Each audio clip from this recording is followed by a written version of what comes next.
Bonsoir à toutes et bonsoir à tous, soyez les bienvenus pour ce nouvelle étape donc des 24 heures motonautiques à 19h, un peu plus de 19h30. Il est temps de faire évidemment le point sur le classement des 24 heures motonautiques qui bouge beaucoup depuis quelques heures maintenant. Allez, on commence par ça, le classement général, vous le voyez, le team Pégase Humanis qui mène toujours la danse, bateau numéro 8 avec une avance importante. Vous allez voir car il s'est passé beaucoup de choses durant cette dernière heure. Le team Pégase Humanis, bateau numéro 8, donc est toujours leader et quasiment depuis le début.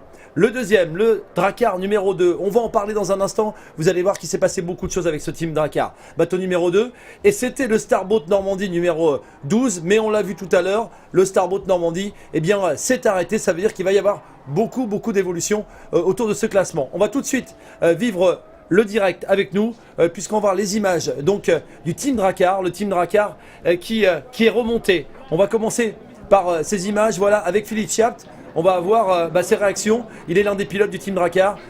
Philippe en direct donc sur LCN. Philippe Chiapt, dites-moi un petit peu qu'est-ce qui se passe là pour votre bateau, le numéro 2 ? Le bateau a coupé pendant qu'on était en procédure Paceboat. En réalité, c'est une batterie qui a sur le faisceau et tout est cramé au niveau puissance. Donc là, les gars sont en train de changer le faisceau, remettre une batterie neuve et on va repartir avec une seule batterie au lieu de deux. Bon, il faut une réparation fiable quand même. Bon, si tout redémarre, on repart dans peu de temps. Bon, à moins que le court-circuit ait engendré d'autres problèmes que l'on n'a pas encore connaissance, mais ça devrait repartir assez vite.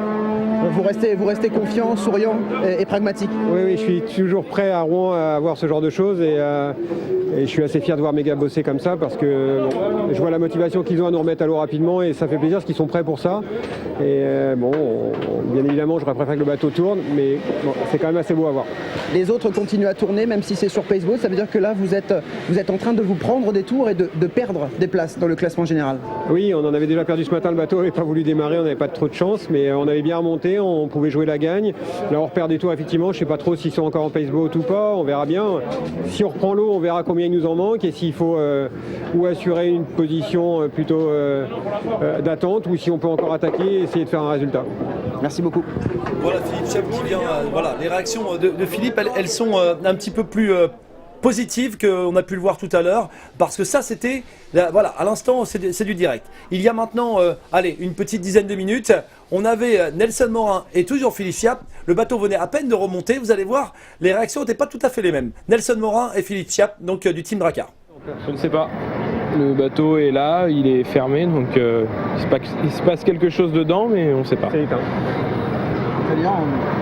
Il a calé au moment de tourner. Et, apparemment, il y a eu un peu de fumée, donc on ne sait pas, sûrement un problème électrique ou moteur. Il faut qu'on regarde, mais là, on n'a pas le droit d'y toucher. Alors pourquoi on n'a pas le droit d'y toucher ? Parce qu'on est encore en procédure de safety boat avec bateau de commerce, et quand les bateaux de commerce passent, on n'a pas le droit de sortir le bateau. On se demande vraiment pourquoi, parce que le bateau qui soit là, c'est plus dangereux que de le sortir de la grue, mais bon, apparemment, c'est comme ça que ça a été vu à la préfecture. On cherche la logique, on la trouve pas, mais il y en a peut-être une.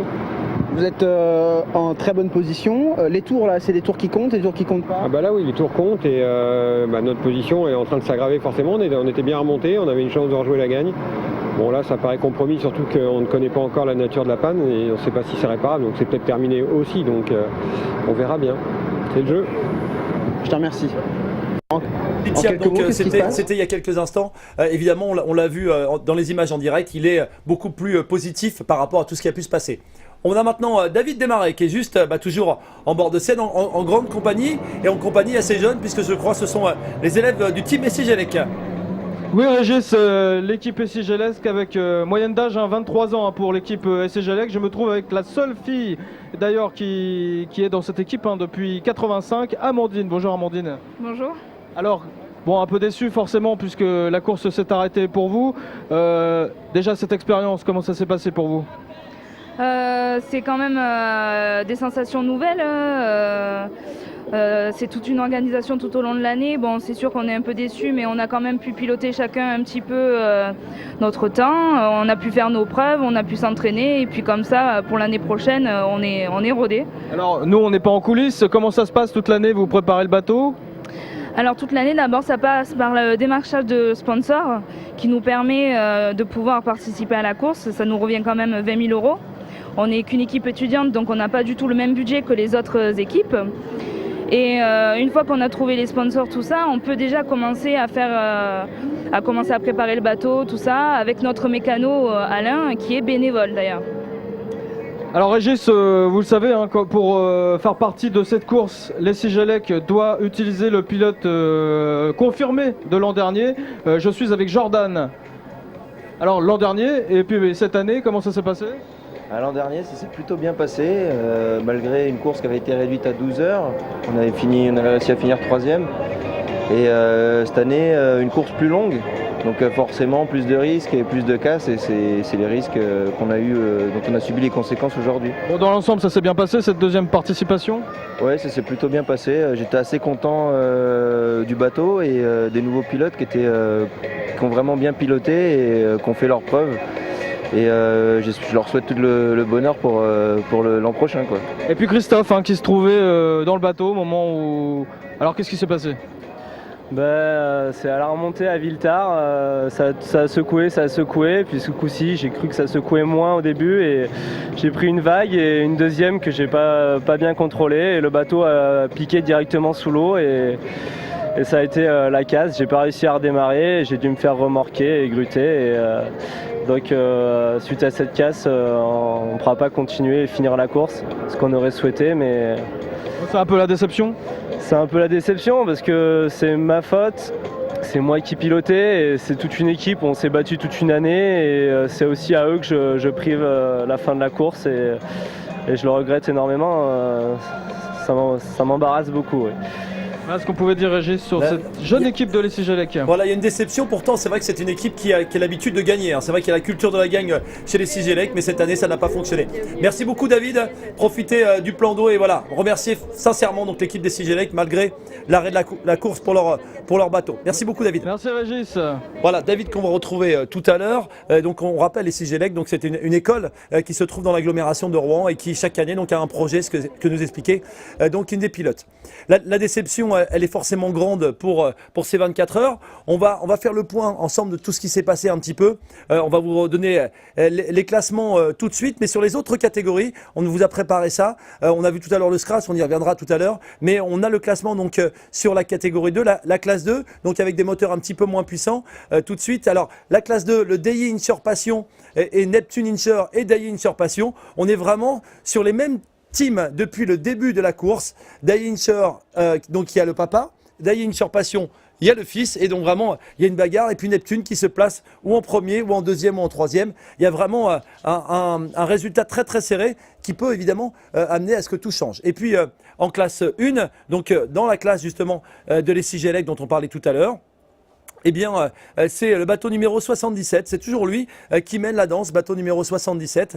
Et puis ensuite, le bateau numéro 2, VSI numéro 50, et le team Magor numéro 48.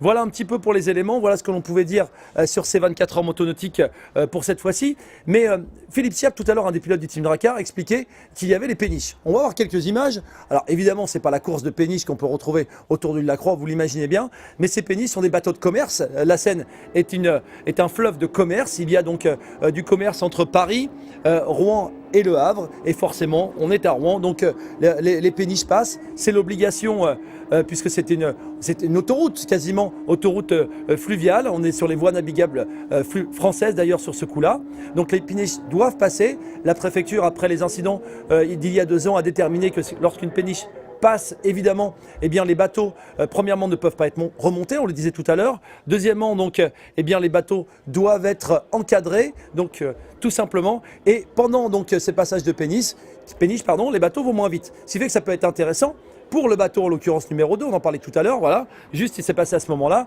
ce bateau Drakkar qui menait la danse sur ces 24 heures motonautiques, donc il va pouvoir bénéficier parce que en général, les bateaux donc font entre 1 minute 20, 1 minute 30, 1 minute 40 autour, et là forcément, quand on est en procédure de paceboat, c'est-à-dire que le bateau de la direction de course est devant et les bateaux se trouvent derrière, tous les pilotes des 24 heures, eh bien forcément ça ralentit un petit peu les choses, ça veut dire vous pouvez bénéficier eh bien, du temps qui passe. Voilà un petit peu pour les éléments, ce que l'on pouvait dire donc, sur ce point sur les 24 heures. On va se retrouver dans un petit peu moins d'une heure.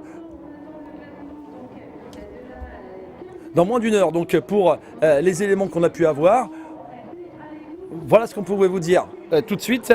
On se retrouve tout à l'heure, le rappel du classement Scratch, donc qui est du classement général.